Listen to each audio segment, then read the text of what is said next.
ഏറ്റവും കൂടുതൽ സ്നേഹിച്ച ഒരാളിൽ നിന്നും പ്രതീക്ഷിച്ചത് സ്നേഹമായിരിക്കെ അതിനു പകരം ലഭിച്ചത് അവഗണനയോ വേദനയോ ആണെങ്കിൽ ആരായാലും മനസ്സ് തകരും. അത് സൗഹൃദമായാലും പ്രണയമായാലും ഒരാളുടെ ഹൃദയത്തെ ഏറ്റവും ആഴത്തിൽ മുറിപ്പെടുത്തുന്ന അനുഭവമാണ് അത്.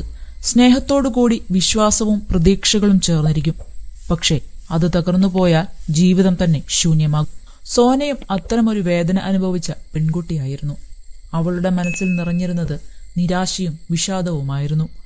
അവൾ സ്നേഹിച്ചും വിശ്വസിച്ചും കൂടെ നിന്ന ഒരാളിൽ നിന്നാണ് ഏറ്റവും വലിയ മാനസികാഘാതം അവൾക്ക് ലഭിച്ചത്. ജീവിതത്തിലെ നിരന്തരമായ വേദനകളും അനീതികളും സഹിക്കാനാകാതെ തന്റെ അവസാന വാക്കുകൾ എഴുതി വെച്ചാണ് അവൾ ഈ ലോകത്തോട് വിട പറഞ്ഞത്. മനസ്സിലെ ആഴത്തിലുള്ള മുറിവുകളും അനുഭവിച്ച മാനസിക പീഡനവും തുറന്നു പറഞ്ഞ ആ കുറിപ്പ് വായിക്കുന്നവരുടെ ഹൃദയം വേദനിപ്പിക്കുന്നതും കണ്ണുനീർ നിറയ്ക്കുന്നതുമാണ്. ഇങ്ങനെ ചതിക്കപ്പെട്ട് ജീവിക്കാൻ സാധിക്കുന്നില്ല. ഇമ്മോറൽ ട്രാഫിക്കിന് പിടിച്ച റമീസിനോട് ക്ഷമിച്ചു. പക്ഷേ അവൻ വീണ്ടും എന്നോട് സ്നേഹമില്ലെന്ന് തെളിയിച്ചു. എല്ലാം മറന്ന് ഇറങ്ങിച്ചെന്ന എന്നോട് മതം മാറാൻ നിർബന്ധിച്ചു. രജിസ്റ്റർ മാരേജ് നടത്തിത്തരാമെന്ന വ്യാജേന അവന്റെ വീട്ടിലെത്തിച്ചു. കുടുംബക്കാരെ കൊണ്ട് മതം മാറിയാൽ കല്യാണം നടത്താമെന്ന് പറയിപ്പിച്ചു.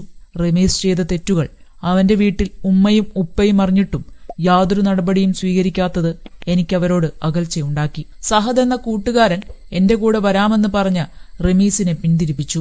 വീണ്ടും എന്നെ തിരിച്ച് വീട്ടിലേക്ക് എത്തിച്ചു.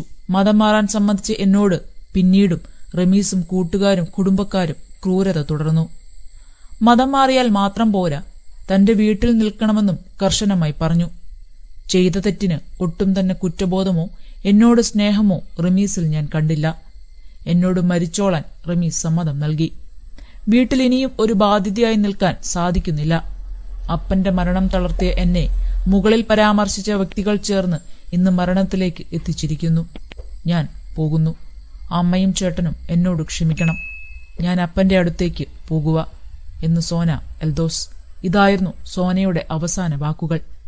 എത്രയേറെ ബുദ്ധിമുട്ടുകൾ സോന എന്ന പെൺകുട്ടി താൻ സ്നേഹിച്ച വ്യക്തിയിൽ നിന്നും അനുഭവിച്ചിരുന്നു എന്ന ഈ കുറിപ്പിലൂടെ എല്ലാവർക്കും മനസ്സിലാക്കാൻ സാധിക്കും. പ്രണയിച്ച് വിവാഹത്തിലേക്ക് കടന്ന് നല്ലൊരു കുടുംബജീവിതം തന്റെ പ്രിയപ്പെട്ടവനുമായി നടത്തണമെന്ന് ആഗ്രഹിച്ചയാളാണ് സോന. പക്ഷേ വിധി മറ്റൊന്നായിരുന്നു. കോളേജ് കാലത്തായിരുന്നു രണ്ടുപേരും പ്രണയിച്ചത്. കല്യാണം കഴിക്കണമെങ്കിൽ മതം മാറണമെന്നും ഇല്ലെങ്കിൽ പള്ളിയിൽ നിന്ന് പുറത്താക്കുമെന്നും പറഞ്ഞു. മതം മാറാമെന്ന് സോന അവരോട് പറഞ്ഞു. ഈ സമയം അച്ഛൻ മരിച്ച് 40 ദിവസം കഴിഞ്ഞതേയുള്ളൂ. 1 വർഷം കഴിഞ്ഞ് വിവാഹം നടത്താമെന്ന് സോനയുടെ മാതാവും സഹോദരനും വാക്ക് നൽകിയിരുന്നതുമാണ്. ഇതിനിടെയാണ് റമീസിനെ ഇമ്മോറൽ ട്രാഫിക്കിന് ലോഡ്ജിൽ നിന്നും പിടികൂടുന്നത്. എന്നിട്ടും അവൾ അത് ക്ഷമിച്ചു. ഇനി രജിസ്റ്റർ മാരേജ് ചെയ്യാമെന്ന് അവൾ റമീസിനോട് പറഞ്ഞു.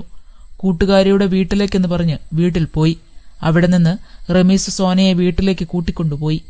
വീട്ടിൽ കുടുംബക്കാരും കൂട്ടുകാരും ഉണ്ടായിരുന്നു. സോനയെ റൂമിൽ പൂട്ടിയിട്ട് മർദ്ദിച്ചു. മാനസികമായും പീഡിപ്പിച്ചു. മതം മാറാൻ പൊന്നാനിയിലേക്ക് പോകാൻ വണ്ടി റെഡിയാക്കി നിർത്തിയേക്കുന്നുവെന്ന് പറഞ്ഞായിരുന്നു മർദ്ദനം. എന്നാൽ അപ്പോൾ മതം മാറാൻ പറ്റില്ലെന്ന് അവൾ പറഞ്ഞു.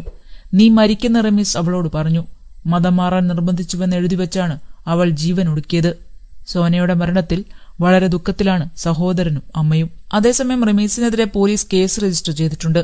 പെൺകുട്ടിയുടെ ആത്മഹത്യാക്കുറിപ്പിലെ വിവരങ്ങൾ റമീസിനും കുടുംബത്തിനുമെതിരെ പ്രത്യക്ഷ തെളിവുകളാണ്. മതം മാറാൻ പ്രേരിപ്പിച്ചെന്ന ആരോപണം പെൺകുട്ടി കത്തിലൂടെ വ്യക്തമാക്കുന്നു. ഇഷ്ടപ്പെട്ട പുരുഷൻ ചതിച്ചുവെന്ന വികാരത്തിലാണ് സോന ആത്മഹത്യ ചെയ്തിരിക്കുന്നത്. താൻ ഇഷ്ടപ്പെട്ട ആൺസുഹൃത്ത് ഇമ്മോറൽ ട്രാഫിക്കിന്റെ വഴിയെ പോയതടക്കം പെൺകുട്ടിക്ക് വലിയ ആഘാതം സൃഷ്ടിച്ചിട്ടുണ്ട്. TCC വിദ്യാർത്ഥിനിയായിരുന്നു സോന.